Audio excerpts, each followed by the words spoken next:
Hey everybody, welcome to the Propsmith channel. I'm the Propsmith, Sean McBee. Now, if you're new to the channel, you might be wondering what prop collecting is all about. If you're not familiar with the hobby or you're just starting to get interested in it, I decided to make this quick primer series. Over this little video series, we're going to discuss different kinds of props, different kinds of collectors, where to get props, how to tell if they're real, and general terms of the hobby. So if you're interested in learning, be sure to hit that subscribe button and ring the bell so that you don't miss any of the future videos in this series.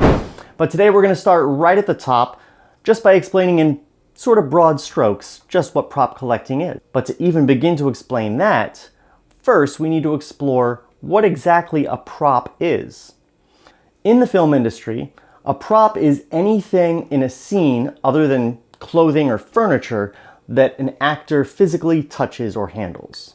Now this can be something as iconic as Mjolnir, or something as innocuous as a shot glass.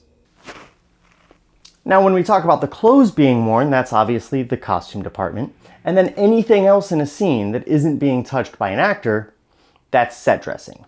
And these are their own departments in charge of their own items. So the costume department is in charge of all the clothing. The set deck department is in charge of all the set dressing. And the property department, known by its shorthand props, are in charge of the actual props. Makes sense, right? But in the world of prop collecting, props, costumes, set dressing, they're all sought after items, and they're usually lumped together under the term props. Almost anything you see on screen, if it ends up getting offered for sale somewhere or in the hands of collectors, will probably be referred to as a prop. So we'll discuss basically anything from a movie or TV show as a prop, whether it technically falls into that category or not. But the most popular and sought after items continue to be actual props. Gadgets, devices, weapons, the kind of stuff you see here behind me. The stuff that your favorite characters are seen using and interacting with. So with that context, prop collecting is pretty self-explanatory. It's collecting stuff from movies and TV shows. But why? Well, that varies from person to person. Typically, people want to own a piece of a movie or TV show that they love. Or there could be an item that you just think is super cool, irrespective of how you feel about the content. And it's not always a lightsaber or a laser gun. It can be a very mundane object that is central to a story. Fans of How I Met Your Mother might like to have a yellow umbrella, for example, but maybe not one actually used on the show, because prop collecting comes in two main flavors: screen-used prop collecting and replica prop collecting. Now there are various subcategories under both of those that we'll get into in a future video, but basically screen-used prop collecting is the collecting of props that were actually used in the filming of a show and that you can see on your TV or movie screen.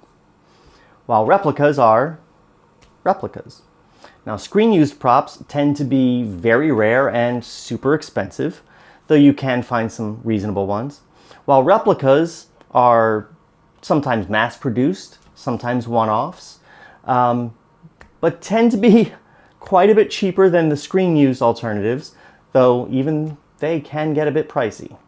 Some people are only interested in collecting screen-used props, but many collectors will get a screen-used one if they're able to, and get replicas the rest of the time.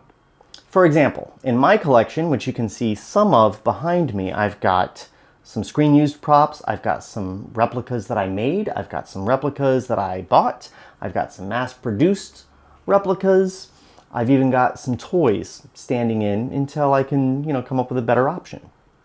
There's really no rules as to what you have to collect. So that's prop collecting in a nutshell. There's a lot more to get into in videos to follow, but for now, let me know in the comments what questions about the hobby you would like answered. I also want to point out that I have a lot on my workbench right now. I have a lot of videos coming your way very soon. I haven't really given this channel the attention it deserves in the past, but I'm remedying that now, and you're going to see a lot of content coming from me in the near future from here on out. So thank you. We'll see you next time.